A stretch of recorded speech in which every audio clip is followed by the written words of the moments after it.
Hey, Matteo, do you hear me? Hi, Vittorio. Hi, Michael. Hi, Matteo. Hi. Hi, Michael. Nice to meet you. Hi, Vittorio. Nice to meet you. How you doing? All good? Sorry? All good? All good. Yeah, sure.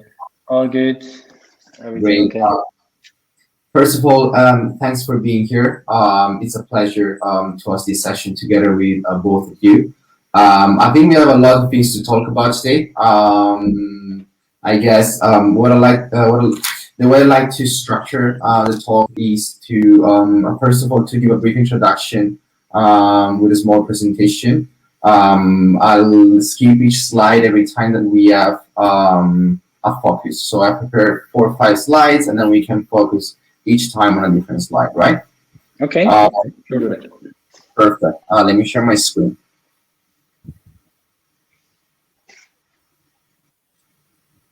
Can you see it? Yes. Yes. Perfect. So welcome everyone. This is the breakout sessions of focusing on insurance, and especially and specifically on leveraging IoT to enable insurance cross-industry collaborations. First of all, I'd like to give a few minutes to you, Vittorio, and to you, Michael, to introduce yourself. Michael, do you want to start? Yes. Sorry from my side also, as our session officially starts. Perfect. Stop sharing. Perfect. Yes, so I think maybe we give the audience 1 or 2 minutes to join, as we are starting at 5 p.m. sharp. So I think maybe we let them dial in so that we get a big of an audience as possible. But this is also, hi Adrian, by the way, from the Startup Autobahn team, also on stage. Hello, Jessica.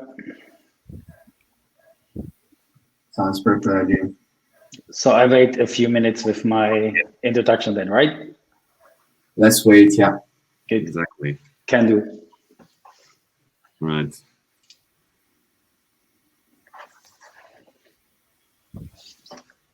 Awesome. So yeah, the other sessions are finishing up, and based on our experiences in the beginning, like we are always like 11, 12, but it gets boosted up quite quickly to 20 to 30. So they should come in here every minute.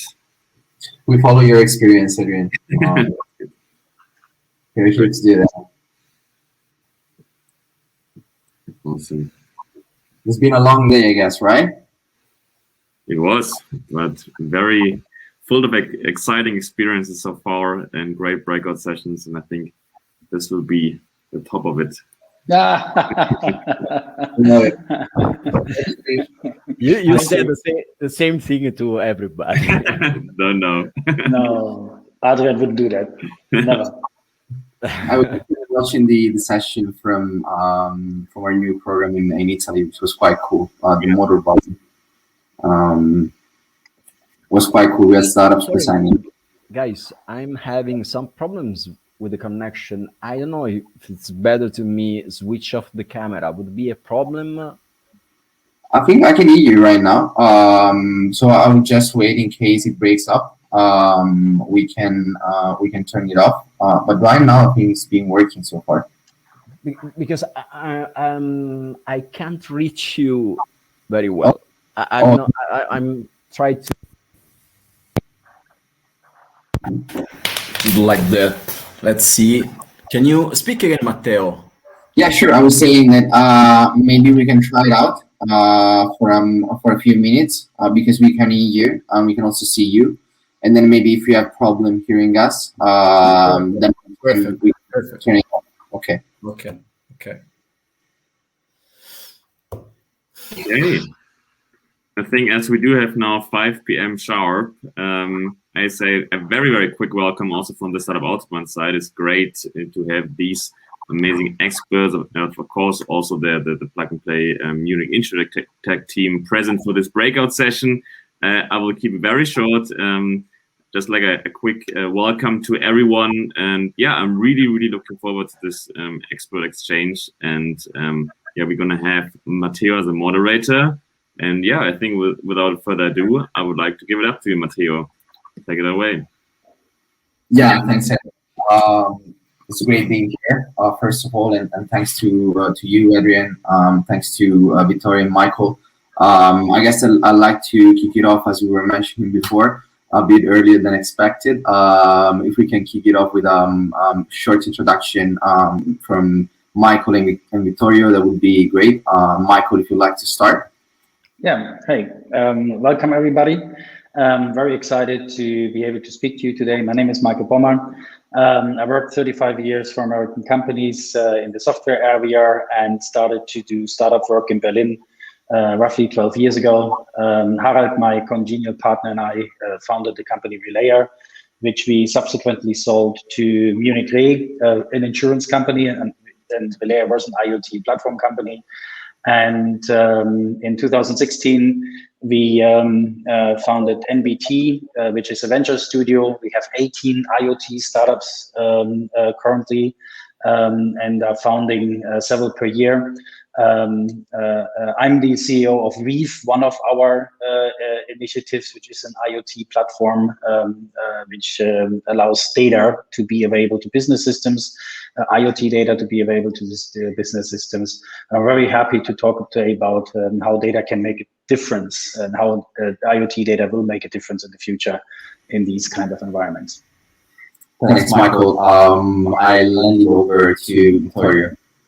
Thank you, Matteo. Good afternoon, everybody. It's a real pleasure to me being with you, talking about these important topics. Long story short, I set foot in the insurance world only last year, where I joined Toyota Insurance Services, where I took the responsibility of both leading the digital transformation and technology innovation of the company, and biggest challenge, try to define the mission of the captive insurance with the new brand launched by Toyota, baptized Quinto.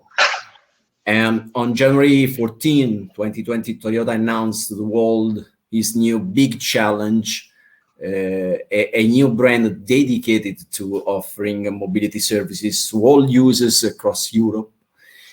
And that was part of the Toyota's global vision to evolve into mobility company from car maker.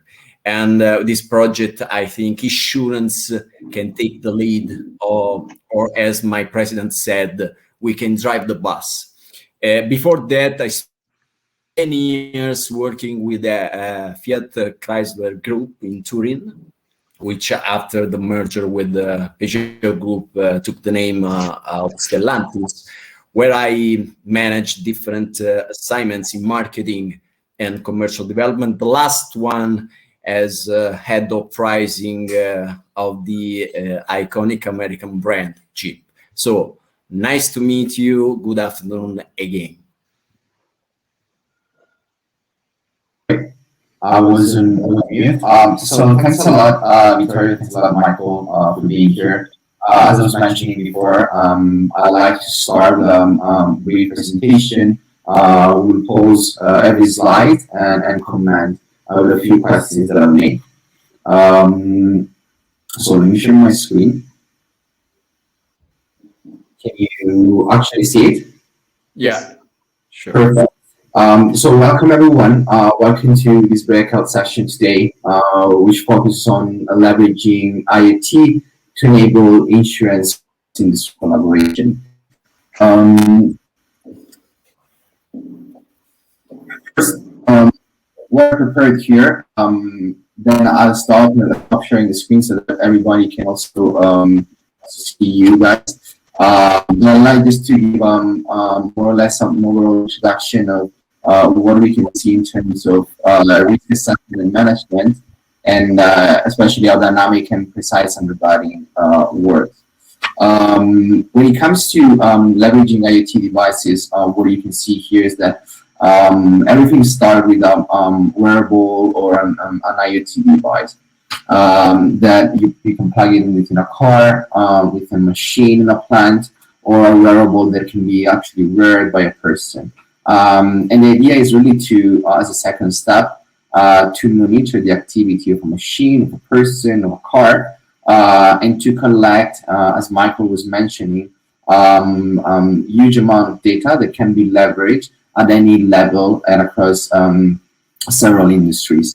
But today we will focus on how insurers are leveraging this data, and also maybe we can touch upon other players. In terms of first steps, we have, of course, after the wearables and the IoT device, the monitoring, we have the analytic piece, which is the assessment of the data provided by the wearable.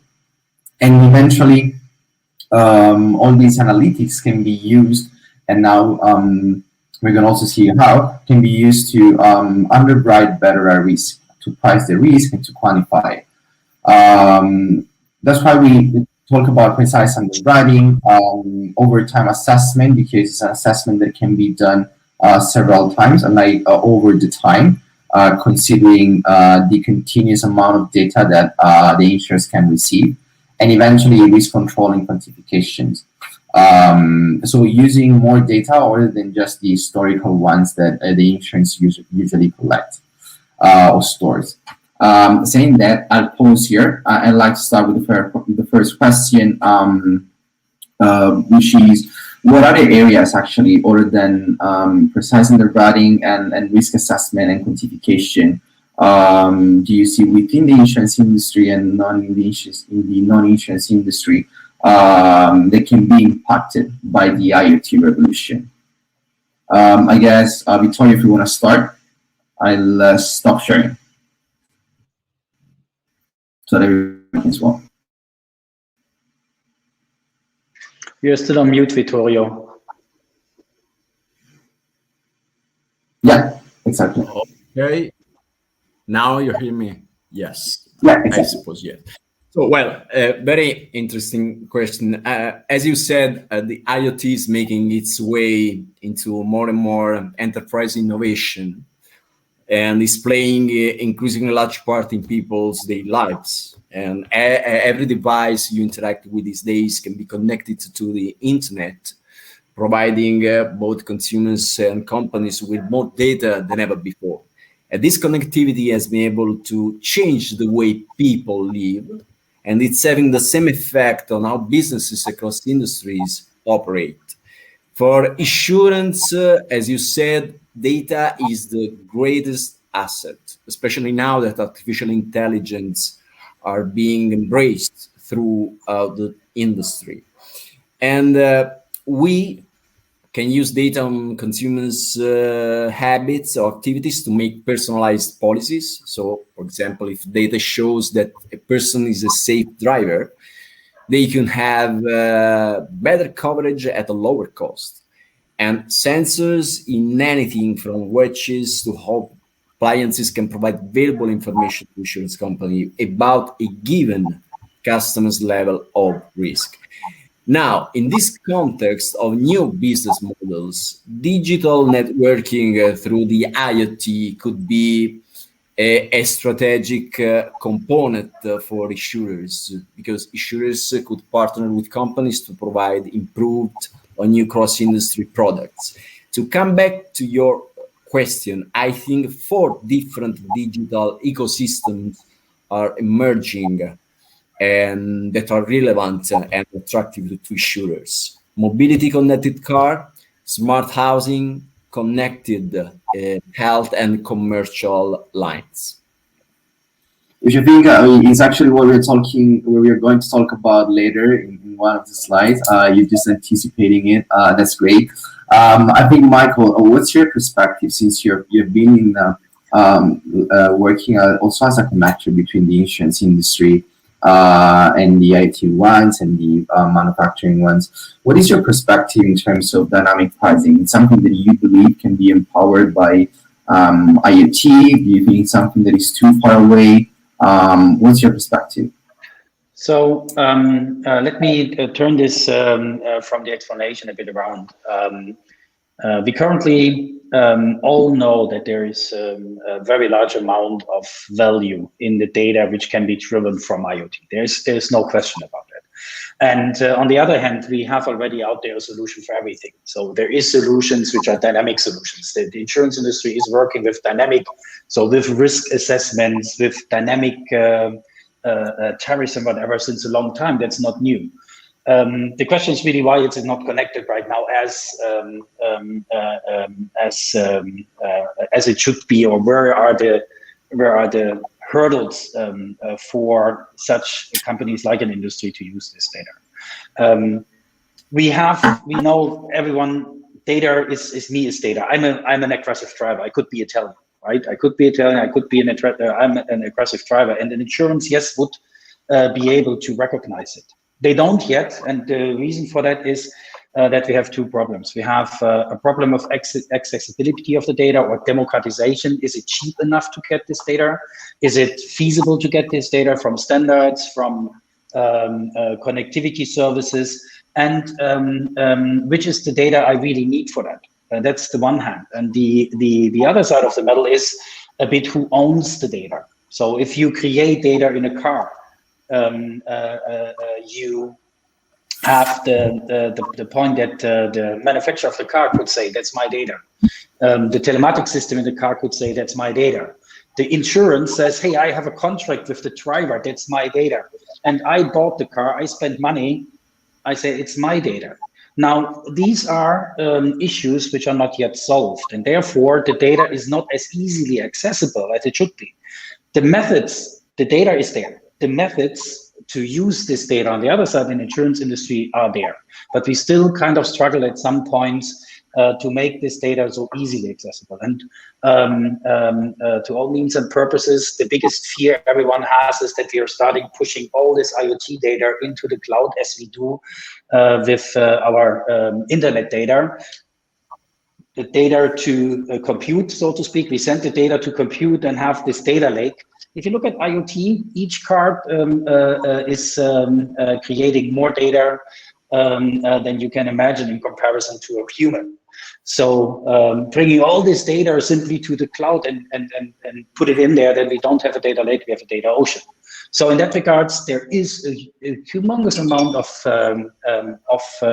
value in the data if you can democratize it. And democratization means make it accessible and make it easily accessible and make it usable and easily usable. Yeah, that's one of the points actually that we're going to discuss later, which is who is the owner of these data and what companies actually are going to do.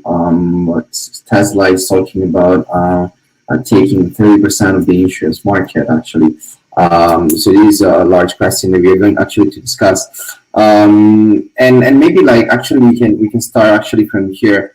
We know data owners, whether we know who is the data owner or not, use all this information to embed insurance offerings and to do a real-time pricing.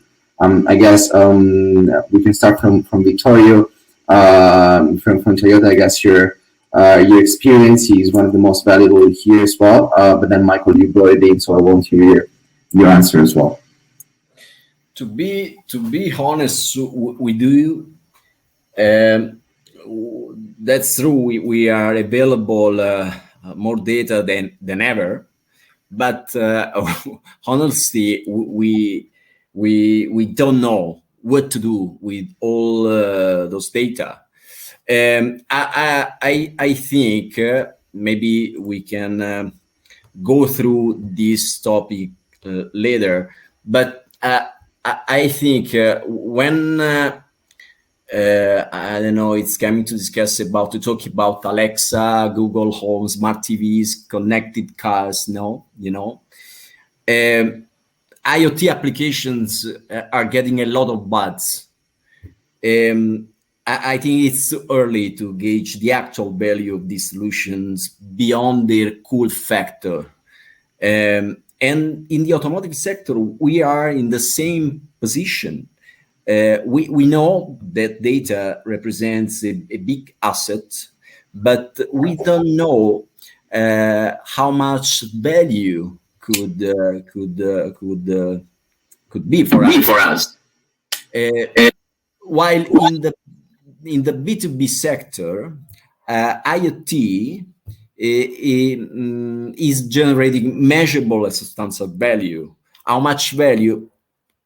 We don't know, but what matters I think what we can save in terms of labor costs, lower production costs, increased productivity, improved quality, faster decision making, and then starting from this new algorithm, we can lead to new value propositions as mass customization or personalization, new markets, better understanding of the needs. But to be honest with you, so far we are understanding how we deal with all this data.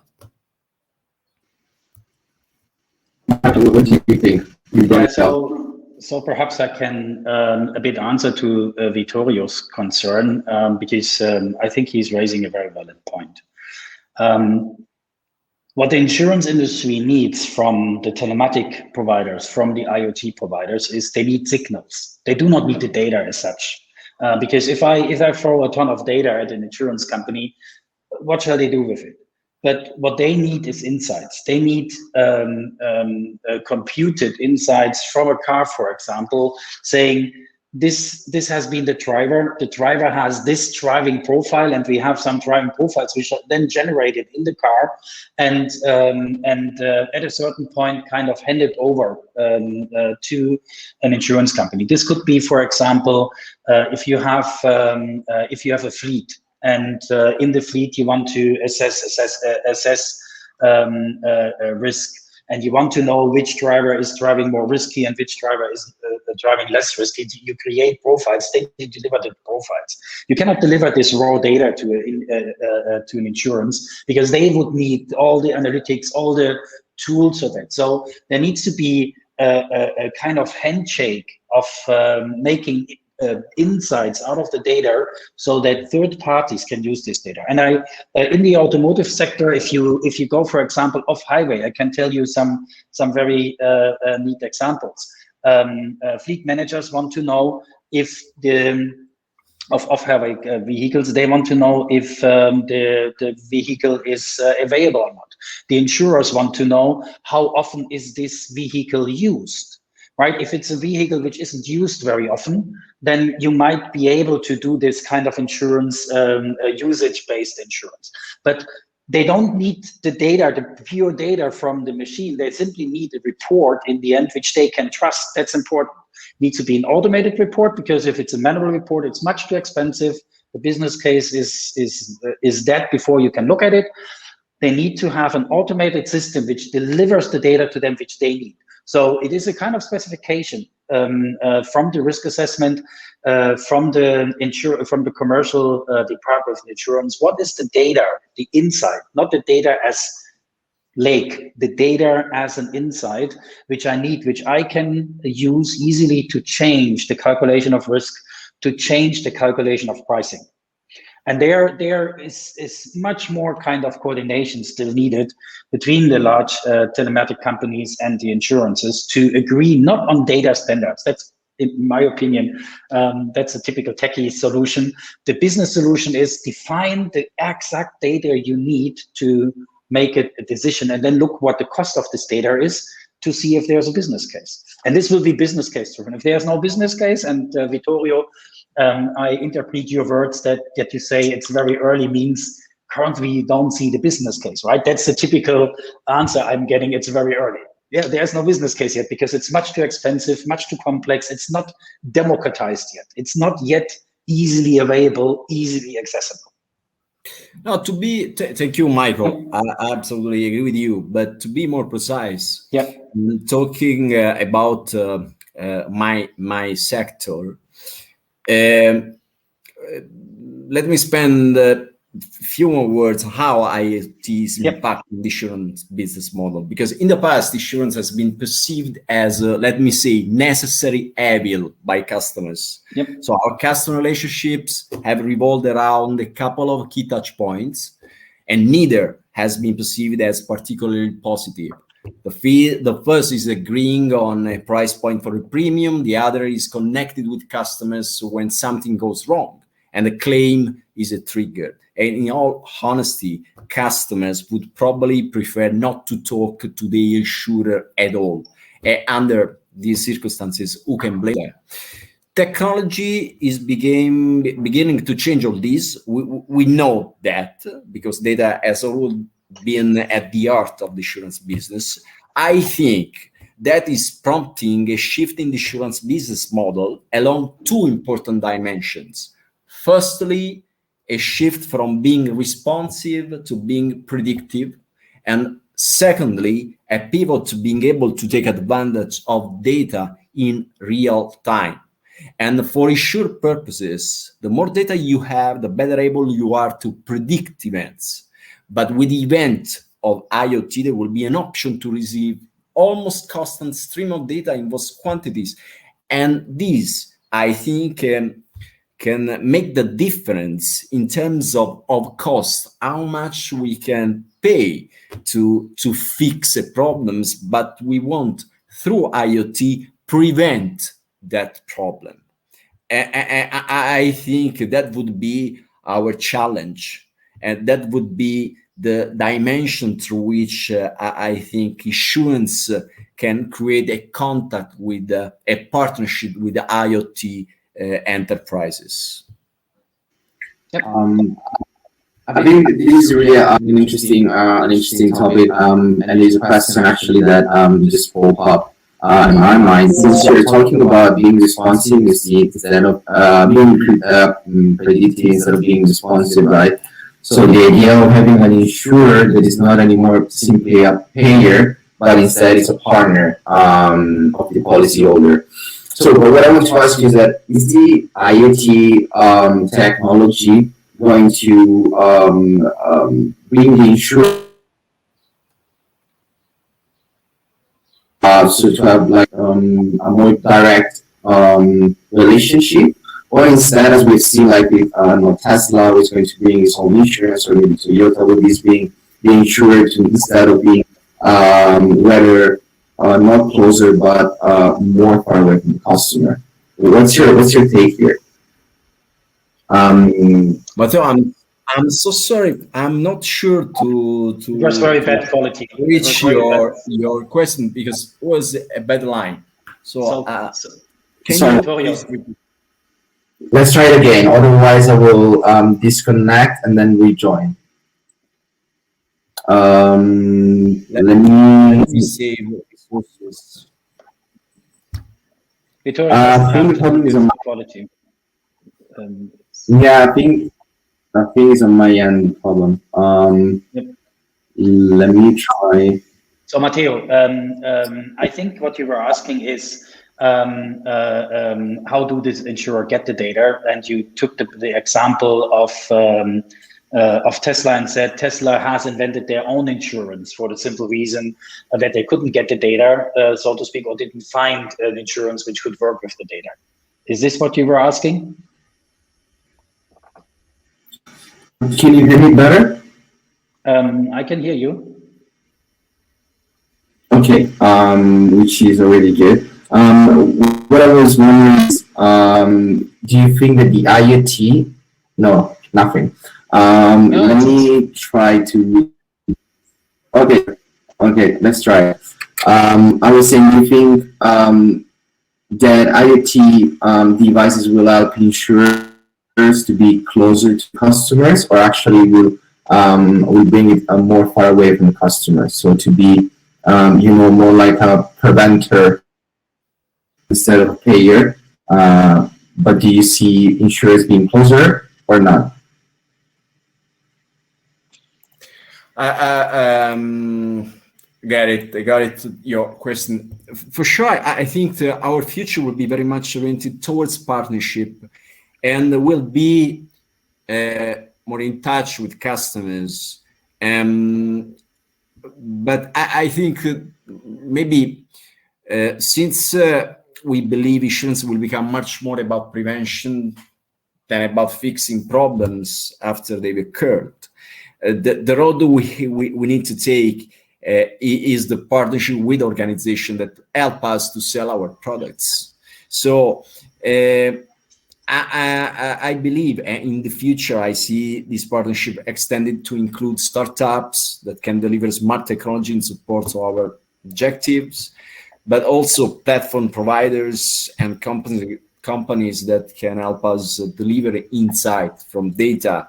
And all these platforms help us to create different touch points with customers. I think positive touch points with customers. I don't know if I answered your question. Yeah, that's the way. Can you hear me better? Yep, so we can hear you. There is only sometimes a short interruption. And if you lose 2 or 3 words in a question, it's sometimes a bit tricky. Listen, if you look at insurers and car manufacturers, so this is the combination. We've seen a huge development in Vittorio as one of the consequences in his job. You've seen all these car manufacturers started to bring out insurances, and the reason for that is that insurances had a business case behind. Car manufacturers had a business case behind creating these insurances. Now, you brought up Tesla. The question is, why did Tesla bring up their own insurance? Yes, same like other car manufacturers, there's a reason in financials and in your insight into the car and the insurance for the car from a manufacturer. But Tesla has one advantage. Tesla has created their own data set. They have ways to to manage risk and to calculate risk differently than any other insurance out there. Tesla is a poster child for using the data. Now, they're doing it proprietarily. They have a big enough car park, car pool to create an insurance around this data. But what we will see is we will see exactly the same kind of with all other cars, but they will go into partnership with insurances. Now, the car in that respect, the data from the car represents the driver. And if you're asking, will there be partnerships between, so to speak, the driver and the insurances will inform drivers about risks they're taking. They will inform drivers about situations because the car recognizes it, about situations where they were at risk. They might even go there and warn them if they are not driving the right way.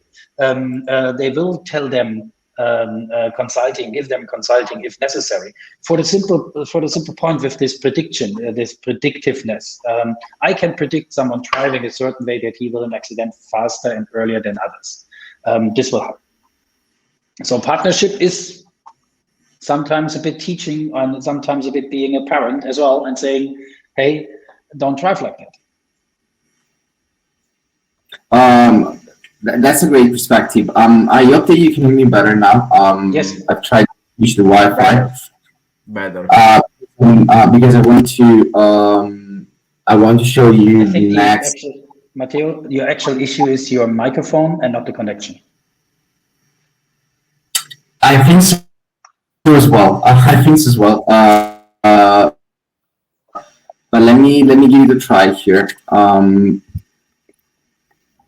So here what I wanted to show is just quickly, you tell me if you can understand what I'm saying, hopefully. On the left, as you can see, is the impact of IoT in increasing revenues and then in reducing costs.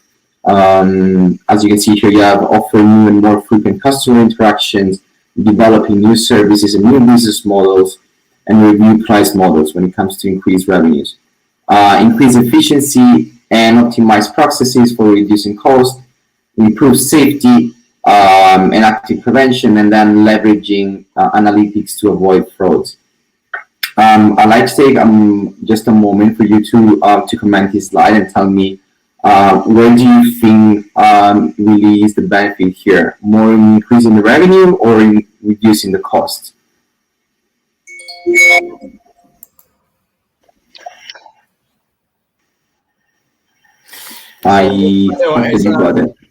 As I said before, maybe the first step, the big advantage would be reducing the cost. I think because we can now for the discount policy and looking at the behavior of the customers, we can offer a competitive price. We can go down and be more cheap than ever. So I don't think that the revenue in terms of price positioning be increased over the next the coming years for insurance sector for sure. So we can investigate the possibility to optimize the cost part. But let me say one important thing about how we can leverage IoT for increase for optimize the organization in terms of running it. The full power and potential of IoT is unlocked when organizations tap into the data collected, as we said, but artificial intelligence, in this case, should be a complementary technology to be used to have all kind of benefit you write down in your slide. From consumer wearable devices to industrial machinery, connected things can signal their environment, be monitored, controlled, make decisions, take action on their own. But artificial intelligence is an essential form of analytics we can use. And I said that because we try to go for this path in Toyota. So Matteo, if you could go back to your slide for a second. So from my perspective, from the more kind of technology or data perspective, the two middle propositions on both sides are the ones I see the most impact. So I understand Vittorio when he says, I'm looking at reducing costs. This comes simply from the organizational structure. The organizational structure is looking to save costs. That's absolutely normal. It's absolutely the focus you have there. But what we will be seeing is that there are insurances, and they're already there, like in small instances without yet the data collection, like Fridays is an insurance here in Berlin. I'm not sure how prevalent it is, but Fridays you pay per mile. So they have the connection to the car. They know how much miles you drive, and you pay the insurance per mile. You don't drive, you don't pay. We will see these kind of models, data-driven models, drive by mile times profile, aggressive driver, non-aggressive driver, the region you drive in. It's a difference if you drive in a large city or in a small town, because all this is knowledge the insurances have. An insurer like Tesla with their own insurance, like Friday as being a startup, they will come up with new service and new business models, and they will be driven by data. There is no questions about that. Now, like the other large insurances, they will react to that. They're looking at cost first, and then they will react to the new business models because they might lose revenue. But the other side of the medal, where insurances will gain from this data, is the improved safety and active prevention. This is throughout all different businesses.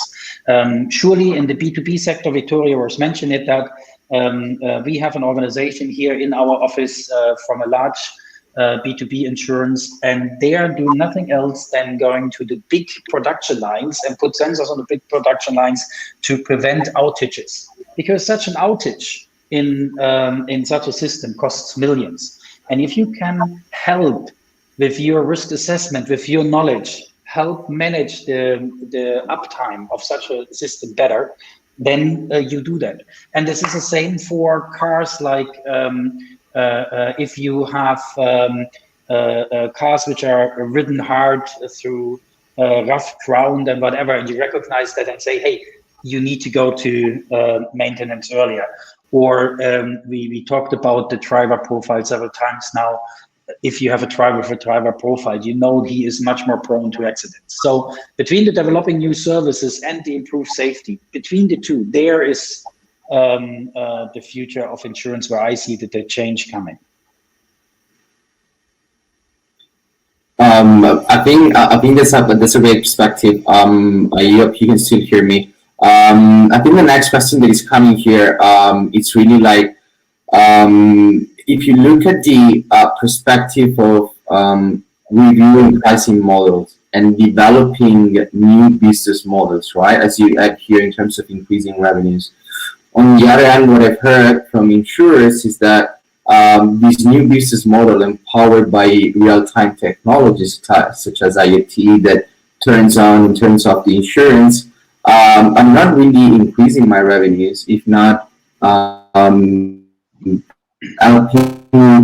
if not customer, so the policyholder, but at the same time, I'm only pricing the moment that is for me a risk when you drive the car, and then when you stop, where I don't have any risk, I can't get any money out of it. So for me, this new business model is not really increasing the revenue, not decreasing it. Yeah, so the automobile companies who have combustion engine, they said, I will not earn more money if I do electric cars as well. Look what they're doing now. There is no question, Matteo, that these modern business models will permeate the market. Now, you need to expect from the established insurances that they say, why should I go there? I'd rather go to my cost savings. That's where I make my money right now. I don't want to entertain too much of the new businesses until there is an innovator coming, like a Tesla in the car market and Fridays in the insurance market, which brings a business model where the people say, oh my God. And then they change their mind and then they go after the new business model. Like Audi now saying in 2025, we don't build combustion engines anymore. Guess what? Insurances like Vitoro's insurance will say in the future, oh no, we are selling in this way, because the market is making them to do that. The interesting part is with democratization of data comes the users of data. With the user of data comes the recognition of value. And with the recognition of value comes a pressure to each and everyone to adopt to these new models. So the question is the data cheap enough and available enough, easily available enough to push this change? That's what we need to find out. Yeah, I mean, also the question is, and maybe I'm asking this one to Victoria and also to you, where are the insurers in terms of developing new business models? Sometimes it's that it takes a long time for them to develop new business models and then to deploy to the market. And it's still not clear why. So where are they? What are they missing to do that? If they more or less can connect to different data sources and then can collect the data. So what is that they're missing right now? Matteo, I'm not sure to get your answer, your question, because the line is very, very bad. Maybe it's my fault. I don't know. You are asking about new business model. How long does it take to deliver a new business model, or what's missing in delivery a new business model? Yeah, exactly. For sure, I think. Because Michael said about the democratization of data, the price of data, let me say, but I think we have another big issue and concern about IoT when it comes to discuss about IoT is linked to the security, and I mean the cyber security, because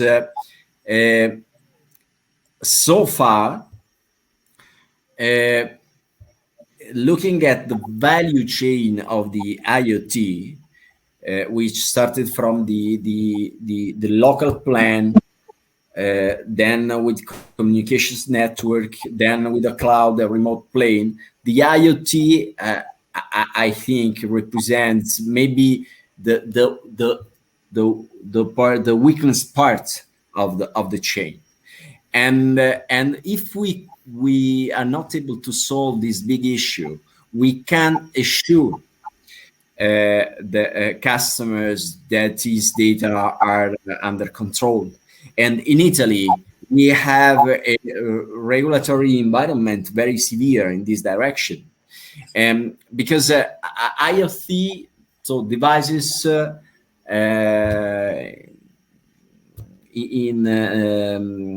I think not as happened with software cannot update it remotely. So when you put the device on something, you don't know how many times you can update the uploading of the software, and you can make it more I don't know, more safe in terms of security. So we are working on that.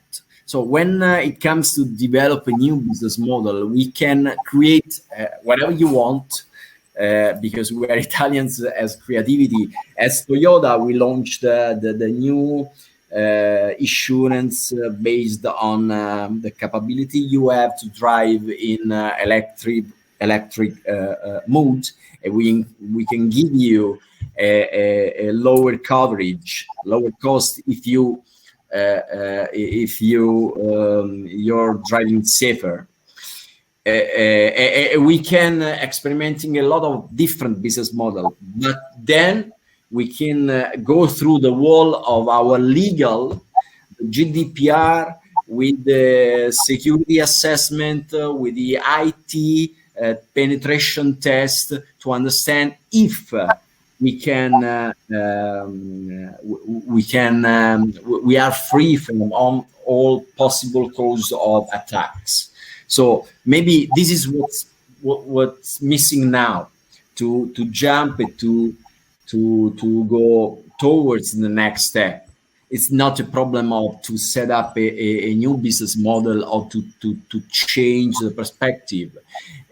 Maybe it's a matter of maturity and complexity of in terms of cybersecurity about Internet of Things. So because device represents the T of things. I think Enough. you touch upon something really important that I would like to discuss with you, and then Michael, to get your perspective also on what you're doing with Weave. Can we get to this part of data ownership, cyber risk, and regulatory issues? And if you can tell us a bit more also like what you're doing with Weave and how you're solving this problem. I'm happy to do that, Vittorio. We haven't met before, but if you wanted to give me a pass forward to strike a goal, that was the best pass ever to get. Now, democratization, I said it before, and I love to repeat it because it's really, really important to understand this concept, because this has driven so many things, even outside IoT. In our past democratization of PC, we now are able to do this because PCs are democratized. Everyone can have it. It's accessible, standards, and whatever. Now, the next step after democratization, after availability, is cybersecurity, is security, is the exact question Vittorio is asking. Now, in IoT, interestingly enough, because we are saying that machines are communicating with machines, in the case of insurances, it would be the insurance server talking to a car and they decide on the business. There wouldn't be a man in the middle anymore. Security becomes, so to speak, the next level of security, which is trust. It's not so much, we are not so much concerned about security because we know how to secure things, but it's the trust in the data that is the driver for this immense need for security. And trust has the GDPR angle. Do I trust the other party to keep my data, to be trustful with my data? And on the other hand, is the data which is represented the data which is correct? Is this the data which was kind of representing my partner in that regards? So what we think in that regards is that trust needs to be managed in the device, needs to be managed at the edge, as we call it. So the edge is the car, for example. So what we at Weave do is very, very simply, we are pushing a computational footprint down into the devices and let the device calculate their own kind of things themselves. So let's assume you want to know a driver's profile from an intelligence you have. You send this intelligence down to the car, and the car doesn't send you all the data about the driving. So not this huge problem with cybersecurity that there's so much things coming. It sends you only one kind of point of data, which is what is of this driver, his profile. What's the driver profile? There's perhaps 1 is a very secure driver and 10 is a very aggressive driver, and you get this number, this one number back for the driver. You don't get all the data, where he's driven, how fast he's driven, whatever. No, you only get the calculation back, which makes this problem much more manageable. If you give all this data out, you need to, for each kind of turn, for each time of acceleration, deceleration, whatever, you would need to think about these cybersecurity things and the GDPR or the PII, also personal identifier information things. No, you simply give the data back you need for the insurance. But this means that we need to make the edge more intelligent. It's kind of a simple cloud which you build there, and you bring the computational power and the computational assets to this space. And then the thing you need to do to make this trustful is you need to secure that no one is tampering with this one place where the data is generated. And then this helps with ownership as well. If you know that the car is producing this data and is sending you an insight, this is a contract you're doing, then you need to secure that one contract between the owner of the car, between the generator of the data, which is the car manufacturer and the telematics company, and the insurance. But this can be done. That's an easy thing. It's not about I give all the data or I give you part of the data. No, I give you one data point. You are allowed to send a computational component from your insurance to the car. This is executed at the car, and it directly communicates with the insurance server and gives this insurance server on his request the data he needs to make the calculation. So what we are thinking of is bring more intelligence, more control, so to speak, to the edge. And this can be a car, this can be a windmill, which is kind of selling their energy themselves, and this can be a medical device in an insurance for ambient assisted living. This device, so to speak, holds the intelligence and gives the data back to the insurance which they need. And in this contract between the two, there you handle things like cybersecurity. Yes, it is necessary, and privacy as well. So I have a contract with the insurance. In the insurance, I have agreed to give this one data point, and only this one data point on a regular basis to the insurance. Much easier to handle than here is the whole dump of my data from the car, and then everyone thinks of what is the risk of that. You know, Michael, what's the problem in Italy? Italians have double life. They don't trust to give insurers data just because they don't want us to know where they're moving, they're driving. And just to give you an insight, funny insight on that, our new product that give a lower premium price if you give us your position and your data. We got a lot of contracts for South Italy, just because in South Italy we are having the higher price insurance, just to save money, not to create a, let me say, virtuous circle to get better, the network more safe. No, because from North Italy, they say, I prefer, don't give you, well, I want to pay more. I don't give you my information about my position because I don't know, I have something to do. This is because you touched the problem when you said trust is the wall.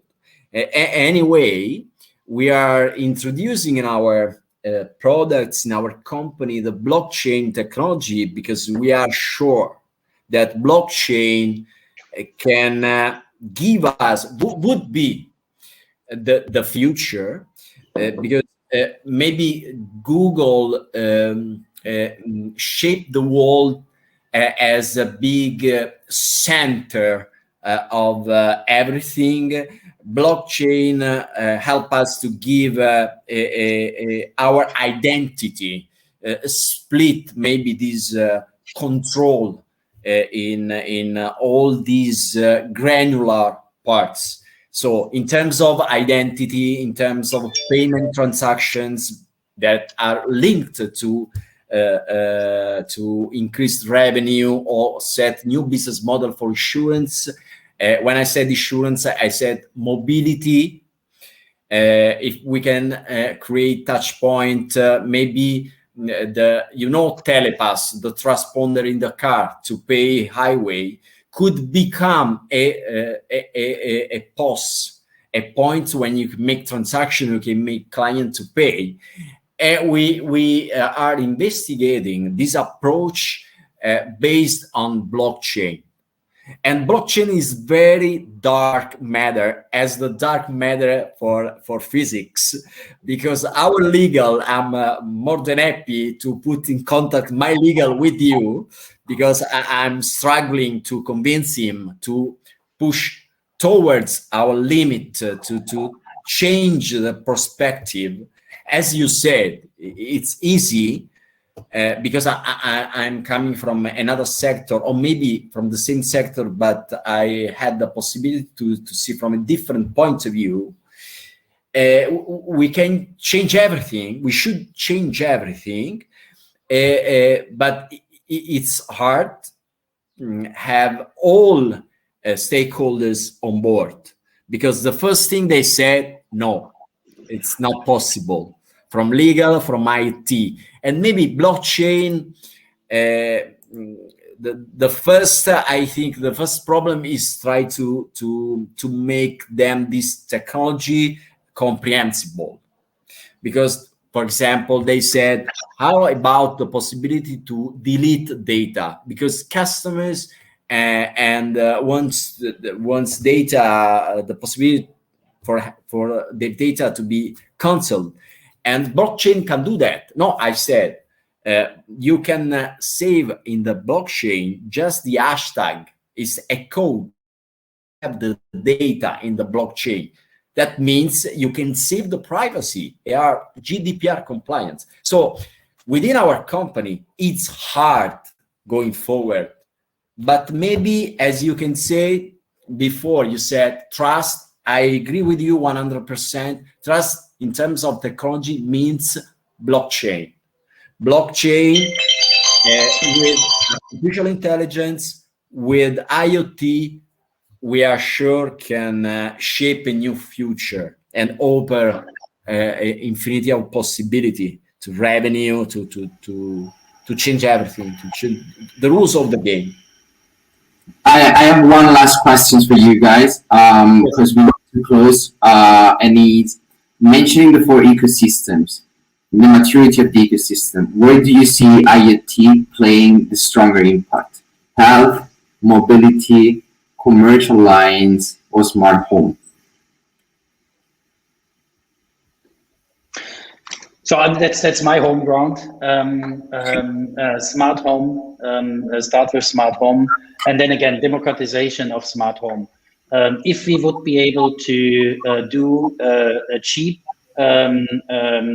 management of heat in each and every flat in the world, we would save 20 to 30% of our CO2, which is ended out there.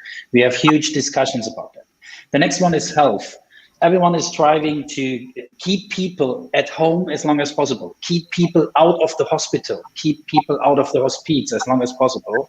And sensors and sensor data can help with that a lot. We made that.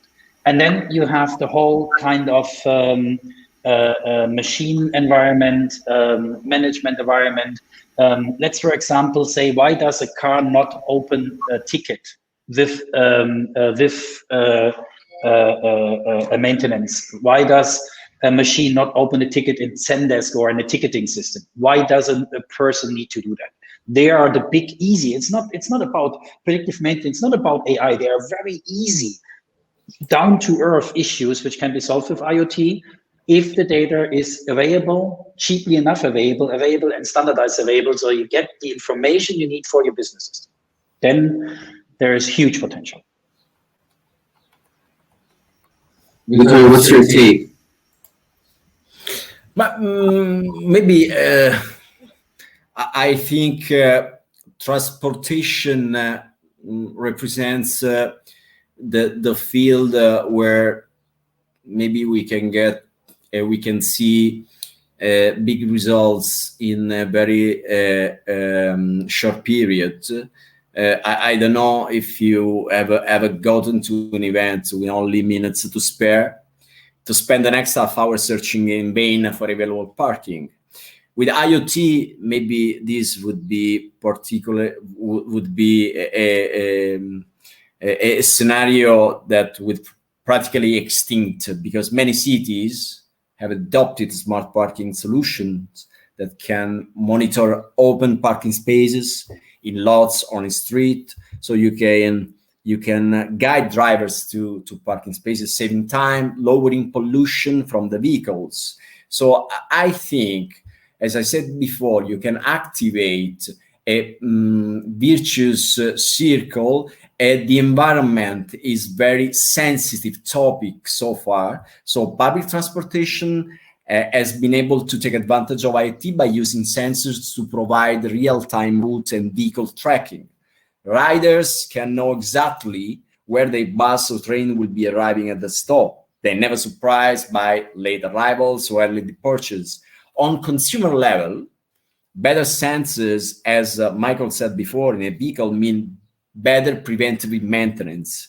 So IoT can increase dramatically in quality and decrease in price, and then means for manufacturers implementing more capabilities into vehicles, which makes the mechanic's job easier, and I think increase the life of your car and truck. So the impact in terms of quality of life when it comes to transportation from IT would be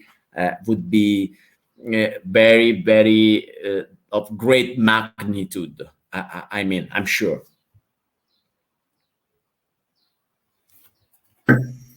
I was still on mute. It's great to get both your perspective, guys. First of all, I'm sorry for my connection or microphone problems. That was not something that I forecasted, but it was great. As I said, it was great talking to both of you. I think we provided a lot of valuable insights. I guess we also have a recording that you can share internally or externally, so please do so. And yeah, I'll hand it over to Adrian, I guess, for concluding the session. Thank you very much, Matteo. And of course, a special thanks to Vittorio and Michael for this really, really interesting and insightful exchange. Also really appreciate it from the Startup Autobahn side. And I think it marks the, as I said also in the intro, the perfect end for like a content-packed and eventful day. So yes, as Matteo said, we did record the session. We can send it to you afterwards. You can also share it internally or externally, however you prefer it. And we are, really happy to have you in that round to get your insights. And yeah, hopefully see you soon in a maybe in persona event again. Let's fingers crossed that maybe in half a year for the next expo we can meet in persona. But until then, have a great time and we stay in contact. And with that, thank you for having everyone. Bye. Thank you. Take care.